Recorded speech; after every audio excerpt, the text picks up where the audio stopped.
arguably the greatest footballer of all time. Cristiano Ronaldo's career is the reflection of a mentality that formed when he was a young boy. Born into tragedy, misfortune, drug abuse, and without any educational options, his only chance of escape was through football. It drove him to constantly seek competition and dominance, something that would drive him to more than 20 years of elite football and counting. Ronaldo made his name with Manchester United, dazzling the footballing world with his tricky dribbling, agile movements, and laser-precise shooting. In England, he collected 3 Premier League trophies, the Champions League title, and the prestigious Ballon d'Or. It would be the first of 34 trophies in his career and the first of 5 Ballon d'Or. After England, Ronaldo moved on to conquer the Spanish and Italian leagues, both of which he led his team to win the domestic trophy. Now, he has moved on to Saudi Arabia, ushering in a new generation of football. At the age of 38, he is still as determined to win as ever. It's a testament to his physical discipline and near obsession with being the best. This is the story of Cristiano Ronaldo and how he went from a poor kid on a small Portuguese island to a billionaire with statues, stadiums, and even airports built in his name.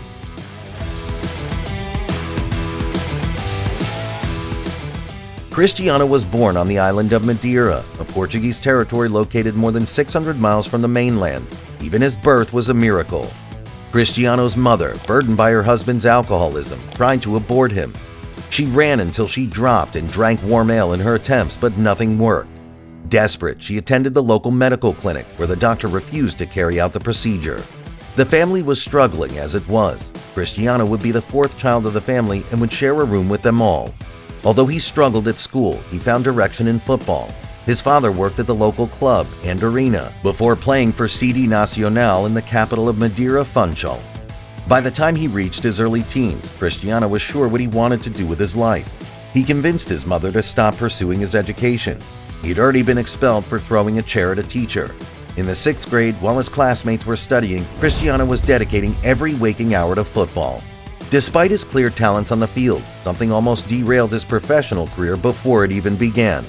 He was diagnosed with a rare heart disease, tachycardia, which meant his heart was beating too fast, at over 100 beats per minute.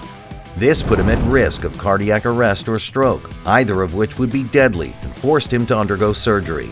While his mother worried that her son could be in danger, Cristiano didn't take the situation very seriously.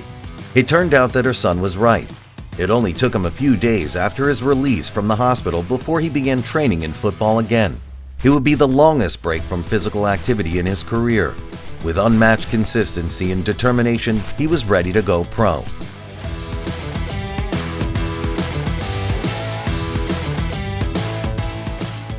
After being noticed by Sporting CP at a 3-day trial at the club, he was signed in 1997 for what would today be equivalent to almost $4,500 today. This was huge to the impoverished family and a sign that Cristiano might beat the odds and go on to professional success. Cristiano was just 12 years old at the time when he was playing on Sporting CP's youth team, proving that he was one of the best young talents the club had ever seen. But they could never imagine how much Cristiano would be worth over the next few years. His fate was changed in a friendly match between Sporting and Manchester United. Cristiano showed what he could do. He dazzled with his footwork, dribbling, and midfield dominance, helping his team to a 3-1 victory over the English visitors. At this time, Manchester United had won the Premier League 8 times in the last decade. With legendary manager Alex Ferguson at the helm and his players that included Paul Scholes, Rio Ferdinand, Phil Neville, and Ruud van Nistelrooy, they advised him to sign Cristiano before it was too late. Arsenal, Liverpool, and Barcelona's representatives had all met with Cristiano already and expressed interest. The biggest clubs in the world were scrambling to sign him. In the end, it was Ferguson who beat the rest in a transfer fee worth almost $30 million today. Cristiano was 18 years old and the most expensive teenager in the history of the Premier League. To add even more pressure, he would be taking up the number 7 shirt, the same that legends like Eric Cantona and David Beckham had worn for the club. Supporters were ready to welcome him, giving Cristiano a standing ovation in his first appearance. Tragically, his father only lived to see a flicker of his son's successes, dying in 2005 from liver failure after decades as an alcoholic. Through these times of tragedy, Ronaldo pushed on. His first big moment came against Portsmouth, where he curled in a free kick past the keeper, and it was the first of many more. He won the 2006 season with Manchester United, scoring more than 20 goals to end the team's 5-year drought, following it up the next year by winning the Champions League and then being voted the greatest player on earth. But tensions with other teammates and interest from Real Madrid made Ronaldo keen to depart. In 2009, by the time he split ways with United, he had bagged 84 goals. He was on the way to Spain's capital, ready to conquer continental Europe next.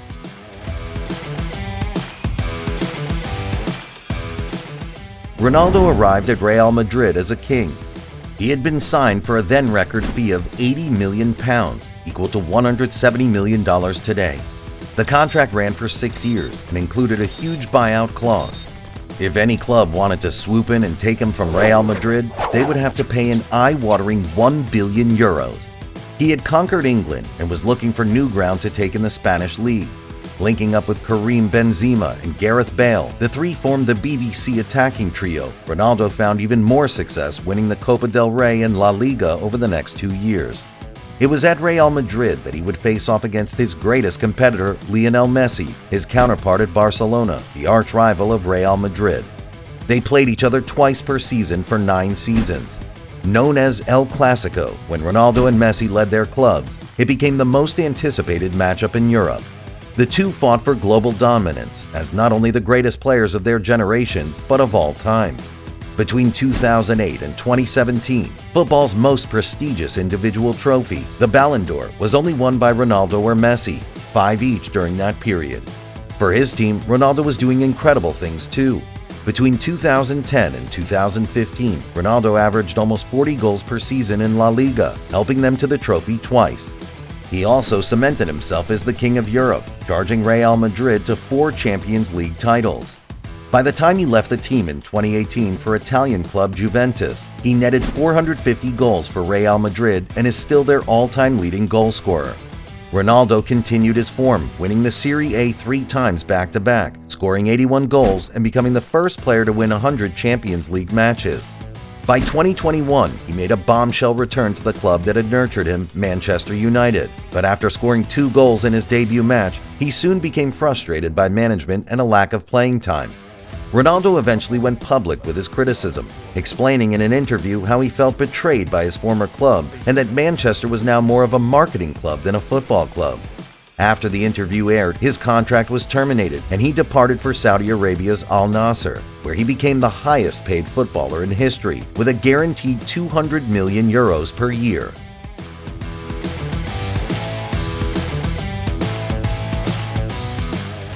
If not for Lionel Messi, Cristiano Ronaldo would have undoubtedly been the sole dominating force in world football.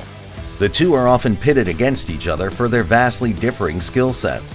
While Messi is known almost solely for his dribbling and playmaking, Ronaldo is an extraordinary athletic player. Many of his goals are scored in airborne duels from headers and bicycle kicks. His dedication to physical fitness is one of the reasons he's still competing at the highest level at the age of 38. One report in 2018 claimed that he was as fit as a 20-year-old and that he only had 7% body fat. He spends hours in the gym every day on top of his normal football training schedule. But his thunderous kicking power, lightning-quick pace, and agile dribbling have made him an all-round player, capable of making threats from anywhere on the field. His free kicks are some of the best in history, known for their bending, knuckleball style, which make them virtually impossible to track. To date, he has scored 60 goals from free kicks. His fingerprints are found all over the football world.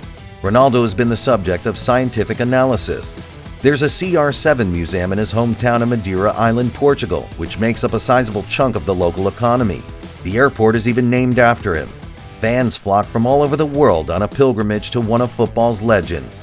The Youth Academy of Sporting CP was renamed the Cristiano Ronaldo Academy.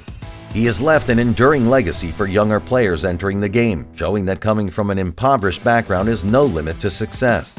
From a child that his mother believed was going to be the financial ruin of an already desperate family, ended up being by far its biggest breadwinner. Ronaldo now takes care of his siblings and parents financially.